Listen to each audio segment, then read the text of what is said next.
Wow. Lunch is coming. This will be the appetizer for that. My name's Jordan French. Just a little bit of housekeeping. There's a tool called Slido. You can use it. We will leave room for Q&A with these two awesome CMOs. You heard their name earlier. Janine Pelosi, no relation at Zoom. Tom Klein at Mailchimp. Busy people, let's take a seat and let's have a chat here. Jump right in. Again, I'm Jordan French, GritDaily. So I want to start with you, Janine. CMO roles, there's a lot to unpack there, but for the uninitiated, on you, you've been now 5 years at Zoom, and before that you were at Cisco Systems managing what seemed like an awesome project. So why would you leave such stability, income for such a small, uncertain startup? Well, I guess to start, I don't know. I look back and I think, how did I make that decision so easily? I'm really happy that I did, but it came down to Eric, our CEO, is one of the most incredible, humble human beings out there. Fantastic product, and I knew the head of sales. So looking back, I think those were the key decisions that helped me over that hump.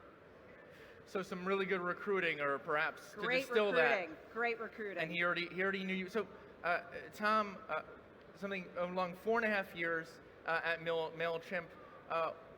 Can you share just a bit? What were you doing before you started? I ran basically a software development shop with my twin brother. Certainly. So how did that qualify you for what seems like an important task at Mailchimp, which we'll get into in just a bit? I think I built a lot of empathy for small businesses at that time, right? So I worked very closely with, I also learned the software business. What does it take to actually design and build software? So in addition, I had other experience before that at Chanel and Nabisco and computer sciences. So I have lots of different brand experience in my background. So the preparation was really, I felt like I could really kind of commit to being, really to the small business market, right? And I understood that market. So yeah, I was a good fit in that way. And certainly, and focusing on small business, that's a bit unorthodox, especially for a business the size of Mailchimp. And I just want to drill right into that. Something else that you do that's a bit unorthodox is, for those who don't know, Mailchimp does not have a sales team. Is that right? That is correct. We do not have a sales team. So how do you make sales, Tom? So I think it's a really interesting distinction. Small business is about half of the planet's GDP. So it's a very large segment, if you even called it that. So our challenge is really, when you think about how buyers buy in the small business market, they're a lot more like consumers. In other words, our focus is actually bringing customers to us, and then we're a self-service platform, and then they buy when they come see us, and we provide, really the secret sauce, honestly, if you ask me, was we provide excellent support. So people can get in there. If you're a small business, you can buy a marketing platform, and there's support there to help you. Well, and let's set aside that discussion on the sales team just a little bit. We'll certainly talk about pricing, which might play into it. But Janine, Tom mentioned sort of half the world, half the people are small business. But do you care about the entire world, or just his half? The entire. So we have a very large freemium side of our business, and then we have companies the size of HSBC, right? So we are really having to focus in on, I guess from a marketing standpoint, talking to people. I like to think that we're a pretty practical bunch, and that's the only way that we can be effective with the type of advertising that we do, is to get down to kind of what it means to actually talk to a person, which is lost in a lot of marketing, I think, today. And then just some foundation, you do have a sales team. We do. We have a very large direct sales team. But why? There's a SAAS CMO right next to you. He doesn't have a sales team. Why? How can he pull off what he does, and you need more bodies to do that? Yeah, so we have a platform that a lot of the folks, probably a lot of you in the audience, use our video component. We also have conference rooms, phone PBX. As you start to think about the broader UC space, systems become really complex, and that's where having some human bodies helps us along. So hearing this, Tom, have we already convinced you that there's another half of the world out there? There is a sort of a new world that you could perhaps sell into, and Janine's must have already convinced you, you need to hire a sales team. Is that right? So yeah, so I mean, you could probably go into every Fortune 1000 company and you'll find people that use Mailchimp already, right? So we might be used in all sorts of ways inside the company. Probably your sales team. My marketing team. Your uses marketing you guys, team, yeah. the everybody's side hustle. Yeah. So ultimately, our buyers are people, right? More than the business. I think it comes down to, if you have a SaaS business and you're trying to understand what is the right model for you, it might actually be a better question to understand how does your buyer buy, right? And what is the way that you want to communicate with your buyer? Because our buyers are so numerous, it's like you said, it's half the planet, but the buyer for a large company a lot of times is a senior executive, right? Who will make the decision for tens of thousands or hundreds of thousands or even 1 million people, right? Yep. So they'll say, hey, we're a Zoom shop, whereas that's not our setup. So I need to be able to market to really have my marketing show up in a very different way to a lot more people. So we're more of a pull-oriented brand as opposed to a push one. Sure, Tom. But we're not buying it still, because let's unpack that. Let's unpack that. Okay. Unpack that vertically. You must have clients that are paying you perhaps millions of dollars or euros per month, or certainly more than a $49 subscription. Sure. Certainly there's an upsell there for you, or some white space. Is that something that you approach differently too than Janine does? Yeah, I would just say, have to sort of be open to the possibilities, and I think we're at a stage of the size of the company and our own sort of infrastructure capabilities where I am interested in understanding how do we segment service and how might we offer things in a way, some people do want to buy from a salesperson, right? And some of that is just, I think our role in just given the size of our companies is to be on the lookout for what feel like pockets of growth opportunity. And that is, I think that's one of them, right? To say, is our current method of going to market the right one? I mean, could we be doing more? Could we have a sales force? Absolutely. And I think that's, that's our role, is to be, sort of focused on, that might be a 3-year horizon to put that in place, but it's certainly the kind of thing that we do think about. Well, good. We're making progress. It sounds like just in under 10 minutes, Janine's convinced you that, hey, Tom, you ought to hire a sales team, and there's a whole other half of the world out there. And we're a Zoom shop. So yeah.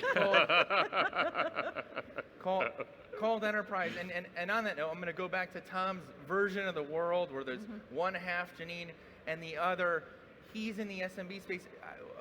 Inquiring minds want to know, do you treat enterprise in your mind differently from a marketing standpoint than you do your SMB market at Zoom?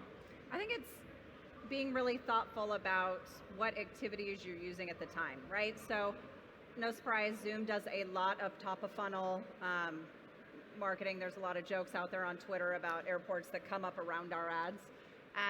Well, just on, what do you mean by that? Because we're all wondering.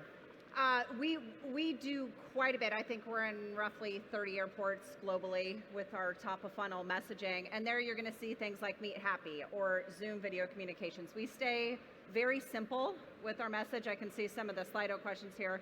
Being simple is key. People don't need, getting clever out there and using acronyms that nobody knows what the hell they are is not a good marketing practice. So make sure people understand what it is that you do.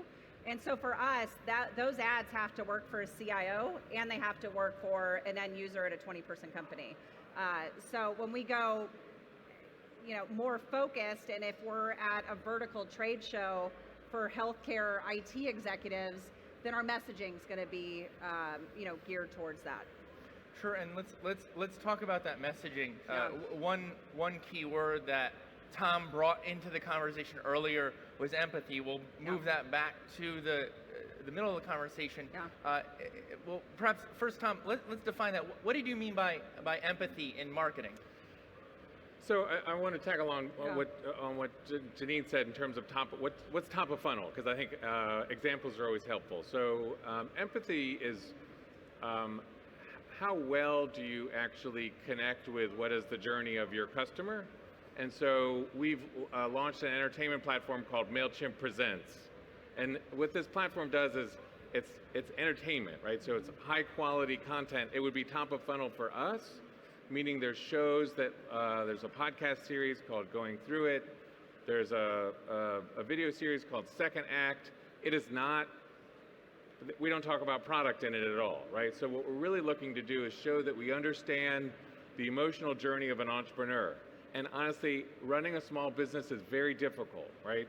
So it's important to know, like, there are very, very difficult days when you're running a small shop.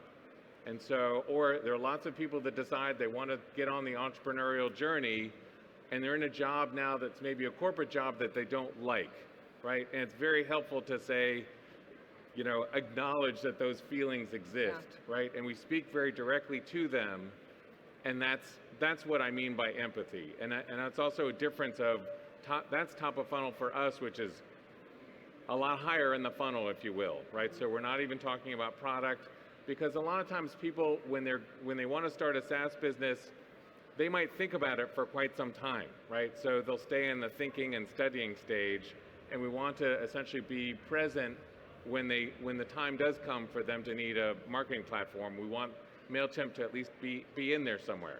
Certainly, and what we just heard from this is that not only are you not selling, but top of funnel, as you call it, you're putting out content, almost like these TV shows that you mentioned, and they don't even mention Mailchimp.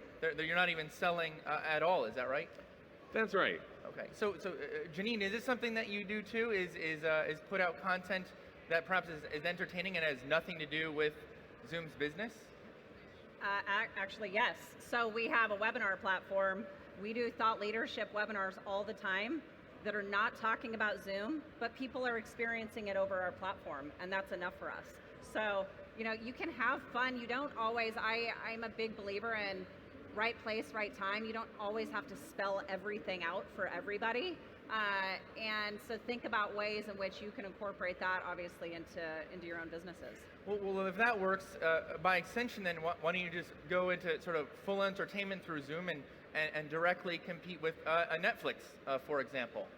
Focus is why. That's good. Yeah, I mean, going back to, you know, can you have the whole world, both sides of it? Yes, but I'm a big believer in staying focused on what really matters, and I think that's one of the biggest challenges I face today is having to say no to things, frankly, that you know can be beneficial and helpful for your business, but they're not going to be enough to make the difference to really take that attention off of something else. Certainly, and since we were talking about budget and where you allocate it, and since Tom saves so much money on not hiring a sales team, he's plowing it more and more into seemingly entertaining content that has nothing to do with Mailchimp. We'll go to some questions here. So thanks for contributing to Slido. You can also upvote them. First question for very early stage startups who probably are your clients, Tom in particular. Where should you focus when you have very limited resources, sales or marketing? If you want to start with this one, Janine. We started with sales, and that's what I would recommend. I mean, having a few lighthouse customers is paramount. So that's where I would start. And what do you mean by a lighthouse customer for the absolutely. uninitiated? So having a referenceable customer can go a long way. For us, we are in a very crowded market space. We came in with a whole bunch of gorillas early on, and having a customer talk about why they use Zoom is a lot more powerful than us going out there with the same messaging. And these gorillas you speak of, they were no chimpanzees. The gorillas you're referring to are WebEx, for example, at Cisco. There was a giant in the space, and a few others who had much larger budgets. So this is a keen question. Is your answer different, Tom? Yes, I feel like it's different in the small business space, right? So a lot of times when companies start, I wouldn't say it's sales or marketing, it's basically the acquisition of customers, right? And I think a lot of times people feel like they start by building a thing or making a thing. So a lot of our focus is on how do I acquire and retain a customer, as opposed to sort of the stuff part of marketing. And so you can make a website, you can make a landing page, you can make all these things, and actually that part of marketing has become a lot easier. But we want people to really focus on the acquisition of the customer, and that's really where we put our emphasis. And Tom, quickly to extend that further, Mailchimp, even to this day, in some part, offers its services for free. Is that a way to get the lighthouse customers that Janine speaks of? We have a very full-featured free plan, right? And I have millions of people that use Mailchimp for free, and it's a great way to let people use the product, right? And it includes lots of nonprofits and lots of folks that have side hustles or people that aren't necessarily always using it for, you know, hardcore business. But it is a great way to let customers in to understand how the product works and derive value from it. Yeah, so counterintuitively, even with a limited budget, the way you outflank the gorillas, like Zoom did with Janine, is to give it away. Yep. That's what we're getting. That's our takeaway. Yes. Product market fit is a really good question. We want to dig into this one, and we certainly have time for it. It's a religious question, Tom and Janine. It is like the holy grail, as we can see here. What are your thoughts on the process at Mailchimp and Zoom? I think let's distill that. How do you identify at Zoom? Speaking of all of these big gorillas that were sort of surrounding you early on at Zoom, how did you navigate those waters and find a fit where you could succeed despite that competition, Janine? Yeah, absolutely. I mean, I was at that competition. There was a lot of really unhappy customers. And so our product market fit was we built a product that made people a hell of a lot happier to use and more efficient because it just worked all the time. How did you feel about effectively competing against yourselves, given that Eric was WebEx Cisco and then Zoom, and you were WebEx Cisco and then Zoom? Was it a bit meta for you? Yeah, I mean, I think that it's a very interesting thing to go from marketing a market leader and then coming in as the underdog. I think being the underdog is a whole lot more fun. And yeah, it was a very, very interesting time. I still go through it, but we're having a lot of fun at Zoom, so I'm certainly. happy. And those are familiar with the recent film, popular blockbuster, Gemini Man, with Will Smith. Sometimes that doesn't work out, so it appears to have, for yourselves, to have perhaps defeated your former selves, at least in some way. Although that said, WebEx is still around and is plenty healthy competition. Did you have anything to add to that, Tom, on product market fit? Well, I mean, our purpose is to empower the underdog, so I always like to hear that. What we're focused on is actually trying to get more of our customers to really kind of put together the parts and pieces of a landing page, an ad, a buy button, a subscription form, because a lot of what's out there today is sort of a kit of parts, and so you'll see us do more that says, hey, here's our recommendation for product market fit, right? So in other words, piece together parts of Mailchimp, because people use Mailchimp to do everything under the sun, but you'll see us do more of that in the future, essentially say, how do I solve this problem? I'm trying to figure out product market fit, and we'll have recommendations for this is how these pieces will come together, including websites, which we're going to launch in a week or two. And with that answer, you tackled the next question, but that's all the time that we have. Give it a big round of applause. Janine Pelosi, Zoom, Tom Klein with us. Thanks, Mailchimp. I'm Jordan French. GritDaily. Enjoy your lunch.